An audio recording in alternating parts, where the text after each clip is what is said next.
नमस्कार, मी वैद्य शशिकांत कुंभार, मित्रम Ayurveda multi speciality clinic आणि panchakarma centre, Shahupuri, Kolhapur इथून नेहमीच आयुर्वेदाविषयी जनजागरण केले जाते.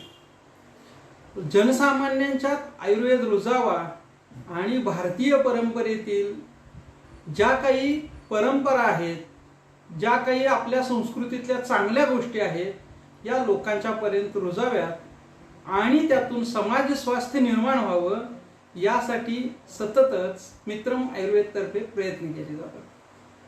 आता याच आपल्या प्रकल्पातील एक नवीन भाग म्हणजे 7 दिवसांचा जो पोषण सप्ताह, राष्ट्रीय पोषण सप्ताह चालू आहे, त्याच्यामध्ये आपण 7 व्याख्यान करत आहोत.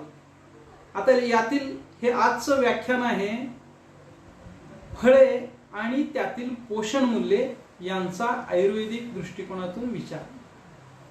आता हा न्यूट्रिशन डे साजरा करत असताना बऱ्याच वेळा फळांच्या विषयी सुद्धा बोललं जातं की फळांच्या मध्ये व्हिटॅमिन्स म्हणजे जीवनसत्व कोणती आहेत आणि ती कधी आणि किती खावी याविषयी.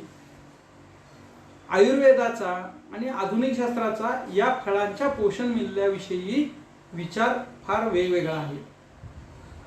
आयुर्वेद हा नेहमी एखादी गोष्ट खाण्यातली ज्यावेळेला पोटात जाते आणि पोटात गेल्यानंतर ती कशी वागते, म्हणजे पोटात गेल्यानंतर शरीरावर त्याचे होणारे परिणाम कसे असतात हे समजण्याचं शास्त्र आहे. फक्त व्हिटॅमिन्स मिनरल्स यांचा विचार न करता त्या फळाचा सार्वंगिक विकासासाठी अगदी शारीरिकच नव्हे तर मनावर सुद्धा कोणता परिणाम होतो याचा विचार आयुर्वेदात केलेला आढळतो. आत्ताच्या काळामध्ये ज्या वेळेला ग्लोबलायझेशन झालेलं आहे आणि सगळं जग जवळ येत आहे असं आपण म्हणतो, त्यावेळेला इंग्लंड अमेरिकेतलं सुद्धा फळ आपल्याला सहज इथं अवेलेबल होताना दिसतं.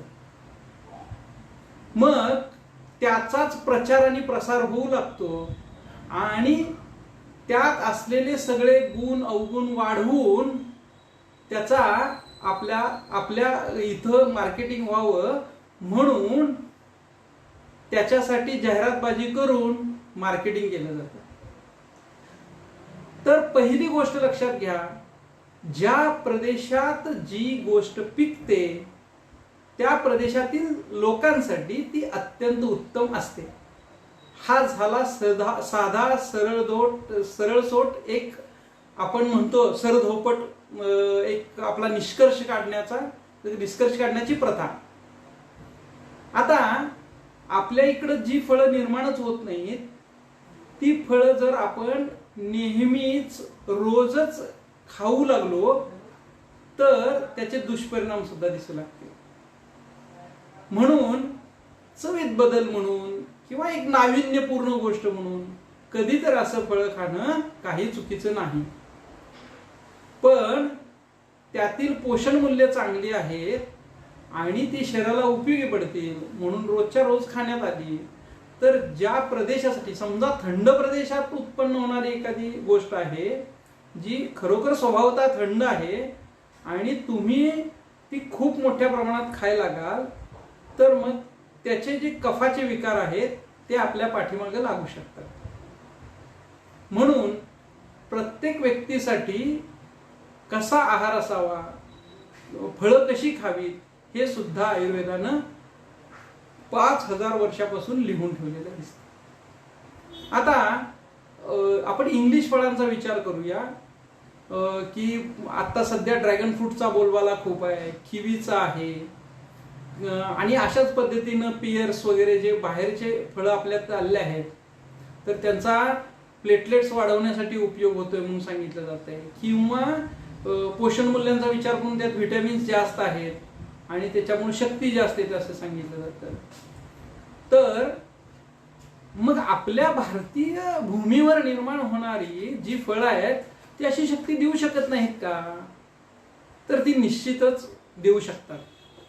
आणि आयुर्वेदानं विचार केल्याप्रमाणे त्याच्यामधली पोषण मूल्य ही खूप वेगवेगळ्या प्रकारची आहेत. जसं केळ हे जे भारतीय फळ आहे, जे पोट भरण्यासाठी गरिबांचं अन्न म्हणून वापरलं जातं, त्याच्यामध्ये पोटॅशियम पासून ते कॅल्शियम पर्यंत सगळे घटक आढळून येतात.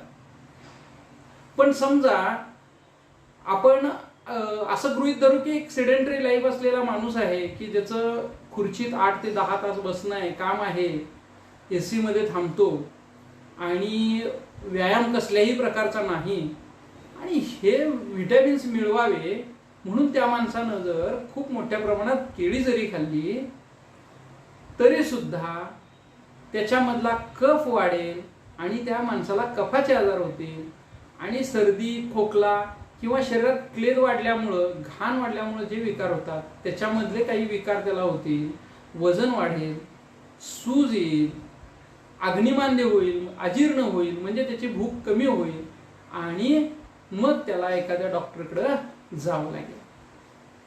म्हणजे भुकेच्या पोटी आणि व्यायाम चांगला असताना किंवा श्रम चांगलं केलेलं असताना जर तुम्ही केळी या फळाचा वापर केला तर तुम्हाला त्या फळाचे उपयोगच दिसणार आहेत. ते गृहण करणार आहे, म्हणजे ते तब्येत तुमची चांगलं करणार आहे, तुमच्या मसल्समध्ये ताकद देणार आहे. पण ते सर्वांनी सरसकट खावं असं कधीही आयुर्वेदानं सांगितलेलं नाही. त्याच पद्धतीनं आपल्याकडे जो आंबा आहे, तर ह्या आंब्याचा पोषण मूल्याचा विचार करता त्याला मधुर रसाचा सांगितलेला आहे, म्हणजे तो गोड आहे. आणि सगळे गोड पदार्थ हे कफकर असले तरी शरीराचं पोषण करणारे आहेत आणि शरीरामध्ये ताकद देणारे, हुशारी तर लगेच येते. गोड आंबा खाल्लेला नाही असा माणूस मला तर भारतात तरी दिसणार नाही. त्याच पद्धतीनं त्यातला जो आम्लरस म्हणजे आंबट गुण जो सुप्ती अवस्थेत आहे, तर त्याच्यामुळं सुद्धा आपल्या पित्ताचं निस्सरण होऊन जातं. म्हणून तो आपल्याला दुधाबरोबर खायला सांगितलंय. सगळी फळं सांगितलीत की दुधाबरोबर अजिबात घ्यायचा नाही. फळ आणि दूध एकत्र केलं तर आयुर्वेदानं सांगितलंय विषासारखे परिणाम होते. पण ते एकदा दोनदा खाल्ल्यावर नव्हे. लोकांचा गैरसमज काय, वैद्य असं सांगतात की दूध आणि फळ एकत्र केलं मग विष झालं, मग माणूस कसा मेला. तसं नाही. तर हे सतत घेणं एकत्र हे संधिवाताला कारणीभूत ठरू शकते. त्याऐवजी तुम्ही फळ आणि दूध ह्याच्यामध्ये तास दीड तासाचं अंतर ठेवलं तर दोन्ही चांगल्या तऱ्हेनं पचतील आणि शरीराला उपयोगी पडतील. पण आंबा फळाचं वैशिष्ट्य असं आहे की त्याचा अँटीडोटच दूध असल्यासारखं आहे. कारण दोन्हीची गती अनुलोमन आहे आणि दोन्ही एकत्र गेल्यामुळं विरेचन होतं किंवा पोट साफ होतं आणि त्यातनं पित्त पडून जातं. मग हे पडून गेलेल्या पित्तामुळं जे शरीरात आमाशयात साठून साठून उद्या जळजळ किंवा मळमळ उत्पन्न करणार आहे ते पित्त निघून गेल्यामुळं माणूस स्वच्छ होऊन जातो. म्हणून जो तो सीझन आहे आंब्याचा, म्हणजे जो आपण एप्रिल आणि मे महिना म्हणतो, त्यावेळेला तो आंबा जर घेतला तर आपले पित्ताचे विकार कमी होताना दिसतात. असा विचार आयुर्वेदानं मानलेला आहे की त्या ऋतूतच ती फळं खावी, ज्या ऋतूत उत्पन्न होतात त्या ऋतूतच ती फळं खावी. असं का असावं बरं? कारण ज्या ऋतूमध्ये ती फळं येतात त्या ऋतूमध्ये तो दोष वाढलेला असतो. समजा आपल्याकडं ग्रीष्म ऋतू आता चालू आहे की ज्याच्यामध्ये एप्रिल मे महिना आहे समजा, आणि त्याच्यामध्ये खूप उष्णता वाढली आहे, खूप तहान लोकांना होते. अशा वेळेला कोणती फळं तयार होतात बरं? जे रानात जातात, जे शेतात जातात, जे जंगलात भटकतात, कोकणातली लोक आहेत, त्यांना विचारावं भारतीय फळं चांगली कोणती. ते निश्चितपणे सांगतील की करवंद हे आमचं चांगलं फळ आहे, तुती हे चांगलं फळ आहे, चिकन्या हे फळ आम्ही खातो, नेरली खातो. हे कधी खातात? तर यांचं एप्रिल मे महिन्यात जे फळं उत्पन्न होतात ती थोडीशी आंबट गोड असतात. आणि ही आंबट गोड असल्यामुळं ज्यावेळेला खाल्ली जातात त्यावेळेला तहान शमवतात. उन्हाचं गुरं चारून आल्यानंतर धनगर लोकांना किंवा गुरे राखे आहेत त्यांना या रसाची खूप आवश्यकता असते, ज्याच्यामुळं त्यांची तहान क्षमते आणि त्यांच्या अंगामध्ये हुशारी येते, आणखी ते कष्ट करायला तयार होतात. तर करवंद आहे किंवा नेरली हे फळ सुद्धा आंबट गोड अशा प्रकारचं असतं. तर त्या फळामध्ये जी एनर्जी आहे, जी ताकद आहे, ती इतर कुठल्याही फळात दिसणार नाही, पण ती त्या काळातच खाल्ली गेली पाहिजे.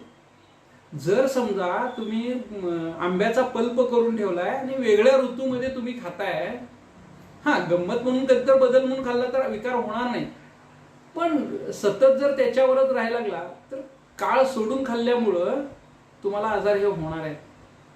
कारण आयुर्वेदानं काळ या गोष्टीचा अंतर्भाव आजार होण्यामध्ये केलेला आहे. तोच हा काळ की ज्या काळामध्ये अपेक्षित आहे त्या काळामध्ये त्या गोष्टी कराव्यात, खाव्यात आणि सुखी राहू. आता दुसऱ्या फळांचा विचार करता म्हणजे हे ह्याच्यामध्ये वर्षा ऋतूमध्ये जर येतात ती म्हणजे वर्षा ऋतू चालू झाल्या त्याच्यामध्ये साधारणतः शिवणीचं फळ, गंभारी, शिवण ही जी फळं आहे, हे फळ जे आहे ते फारसं कोकण सोडून लोकांना माहीत नाही आहे, कारण ते तेवढ्या प्रमाणात खायला येत नाही. पण ही रानात जंगलात उत्पन्न होणारी फळं आहेत तीच खरी खरी पोषणदायक आहे. जसं आपल्याला आपण जंगलात गेल्यानंतर बघतो की सगळे पक्षी किंवा प्राणी त्या झाडाखाली जमून ते खाली पडलेलं ते फळ खात असतात, आणि ते फळ खाल्ल्यामुळं त्यांचं पोट तर भरतच, पण त्यांचं पोषक तत्व त्यांच्या शरीरात वाढल्यामुळं ते खूप चांगल्या पद्धतीनं आणखी फिरू शकतात.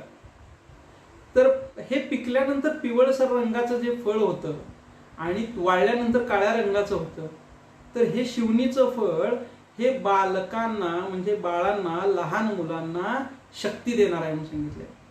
म्हणजे ह्या शिवणीच्या फळांचा काढा ज्येष्ठमधाबरोबर केला आणि खडीसाखर किंवा दुधाबरोबर जर घेतला तर तो बालानामच विशिष्यते म्हणजे बालक जर समजा वाळला असेल वातानं, म्हणजे लहान मुलं एकदम असे बारीक बारीक शिडशिडीत झालेले असतात वातामुळे, तर अशा मुलांच्या मध्ये जर हे फळ वापरलं गेलं तर त्यांच्या अंगामध्ये हुशारी येते, तरतरी येते, त्यांचे स्नायू डेव्हलप होतात, त्यांची हाडं मजबूत होतात, अशा पद्धतीने त्यांचा विकास होऊ शकतो. त्याच पद्धतीत धामणं म्हणून एक फळ आहे जे फार कमी लोकांना माहित आहे, तर ज्याला आयुर्वेदात परुषक म्हणतात, फालसा म्हणतात. हे तहान भागवणारं सुद्धा आहे आणि शरीराचं पोषण करणारं सुद्धा आहे. तर नेहमीचे जे आपण फळं खातो संत्री, मोसंबी अशा प्रकारे, त्याच्याबरोबरच त्याच्या सोबतीनं अशी रान फळं खाणं, जांभूळ आहे. मग जांभळाचे तर गुण सगळ्यांनाच माहिती आहेत, कारण जांभूळ बीज हे जवळजवळ डायबिटीसच्या प्रत्येक पेशंटला माहीत असतं. फक्त त्याचं अत्याधिक सेवन करू नये हे पण तितकंच खरं आहे. म्हणजे त्या ऋतूमध्ये जांभूळ खाल्ल्यानंतर तुमचा डायबिटीस चांगल्यापैकी कंट्रोलमध्ये येणारच आहे. पण सतत सतत सतत तुम्ही वर्षभर जांभूळ रस खात गेला तर तो कशा रसात्मक म्हणजे तुरट चवीचा असल्यामुळं आपल्या डायबिटीस रूपांतर वातज प्रमेहात होण्याची शक्यता असते की जे याप्य म्हणून सांगितलेलं बरं न होणार आहे. तर त्याच्याऐवजी वैद्याच्या सल्ल्यानं जर तुम्ही या फळांचा वापर करत असाल तर तुम्हाला विकार होत नाही. आता सगळ्यात चांगलं फळ जे आयुर्वेदामध्ये प्रशस्त म्हणून सांगितलेलं आहे की वात, पित्त, कफ कसलाही आजार असेल तुम्ही वापरू शकता, कुठलाही आजार असेल तरी वापरू शकता, असं फळ म्हणजे डाळिंब. आता डाळिंब हे आंबट गोड चवीचं आहे आणि ते रक्त वाढवणार आहे, कारण ते पांडुरोगात आलेलं आहे. त्यामुळं ज्या लोकांच्या धाप लागणं, दम लागणं थोडंसं चालल्यानंतर अशी लक्षणं असतात, पाय दुखत असतात, तर अशा लोकांनी डाळिंबाचं नियमित सेवन केलं म्हणजे डाळिंब रोज खाल्लं तर त्यांच्यामध्ये ताकद येते, हुशारी येते, रक्त वाढतं, भूक वाढते, मुळव्यासारखे आजार बरे व्हायला सुद्धा त्याचा वापर केला जातो. हृदयांच्या पेशंटमध्ये तर डाळिंब खूपच चांगलं आहे, म्हणजे ते रोज खाल्लं तरी चालू शकेल अशा प्रकारचं ते डाळिंब हे फळ आहे. कारण त्याचा डाळिंब अवलेह किंवा डाळिंबाची घृत अशा प्रकारे सुद्धा त्याचा एक कल्प करून आयुर्वेद रुग्णांना देत राहतं आणि त्याचे रिझल्ट खूप चांगले आहेत. डाळिंबाच्या सालीचा सुद्धा वापर करता येतो. म्हणजे डाळिंबाची साल जाळून राख केली आणि त्यानं दात घासले तर दात सुंदर आणि स्वच्छ होतात. डाळिंब हे जसं हृदयाला पोषक आहे तसंच ते पित्त कमी करण्यासाठी सुद्धा वापरले जातात. आता आंबट रस सगळे काय करतात, पित्त वाढवतात, हे आपल्याला सगळ्यांनीच सांगितलेलं आहे. पण डाळिंब आणि मोरावळा हे फळ, हे दोन फळ असे आहेत की जे पित्त वाढवत नाहीत, ते पित्ताचं शमन करतात आंबट असून सुद्धा. आता ह्या आवळ्याविषयी बोलतोच आहोत आपण, तर आवळ्यावर येऊया.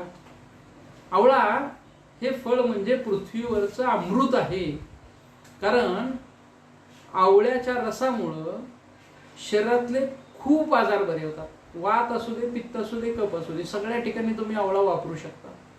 ती इम्युनोमॉड्युलेटर म्हणून जगात सगळीकडे त्याच्यावर रिसर्च झालेला आहे. कारण आजारच होऊ नये असं जर वाटत असेल तर आवळ्याचं सेवन नित्य करा असं सांगितलेलं आहे. त्यामुळे आवळा रोज खाल्ला तरी चालू शकतो. लोक म्हणतात की याच्यामध्ये व्हिटॅमिन सी आहे, पण व्हिटॅमिन सी पेक्षा आयुर्वेदानं त्याचे गुण सांगितले जे त्वचा रोगामध्ये तुम्हाला उपयोगी पडतात, मानस आजारामध्ये उपयोगी पडतात. काही मानस आजार असे आहेत मनाचे की ज्यांचा आपल्याला खूप त्रास होत असतो. तर अशा मानस रोगामध्ये जर तुम्ही आवळ्याचा वापर केला तर मन शांत होईल. तसंच लिव्हर फंक्शन ज्यावेळेला वाढवायचं असेल, लिव्हर चांगलं करायचं असेल, शामक चिकित्सा त्याला द्यायची असेल तर आवळ्यासारखे औषध नाही. आवळा अनुलोमन करतो म्हणजे पोट साफ करण्यासाठी सुद्धा चांगला आहे. तो भूक पण वाढवतो. म्हणजे आवळा हा आयुर्वेदाप्रमाणे या पृथ्वीवरचं दुसरं एक अमृतच आहे. आवळ्याच्या रसाची कल्प करायचा म्हटला तर महातिक्त घृत यामध्ये त्या आवळ्याचा रस खूप मोठ्या प्रमाणात वापरला दिसून येतो.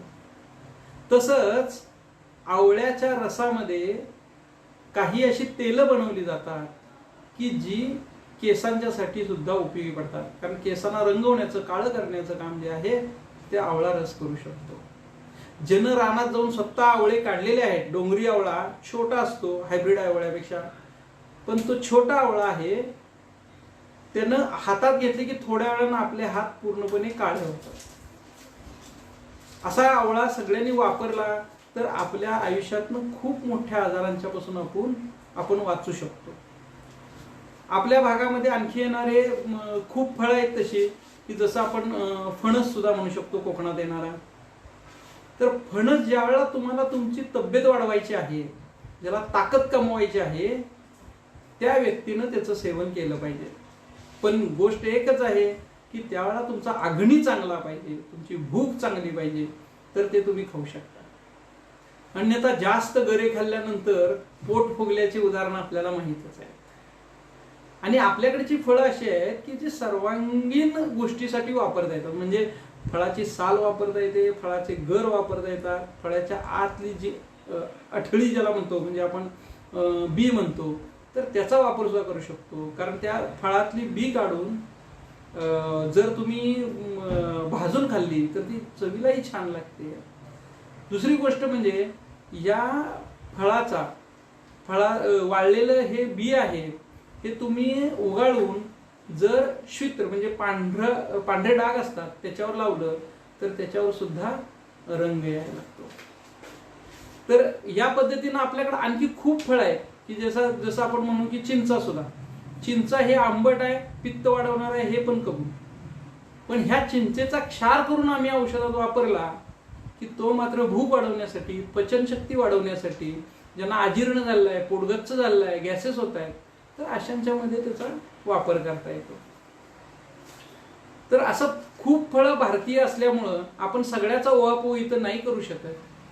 पण भारतीय फळांचा वापर करावा आणि भारतीय फळांचा वापर करून आपण जर ह्याचा विचार केला प्रकृतीचा आपल्या, तर त्या आपल्या प्रकृतीसाठी निर्माण झालेली ही फळं इथली असून त्यामुळे आपली तब्येत चांगली राहील, आपलं आरोग्य व्यवस्थित राहील आणि समाजाचं स्वास्थ्य कायमसाठी चांगलं राहील. यातून जर कुणाला आणखी फळाविषयी काही माहिती हवी असेल तर मित्रम आयुर्वेदला अवश्य भेट द्या किंवा कॉल करा. तुम्हाला माहिती द्यायला मी नेहमीच तत्पर असेल. धन्यवाद.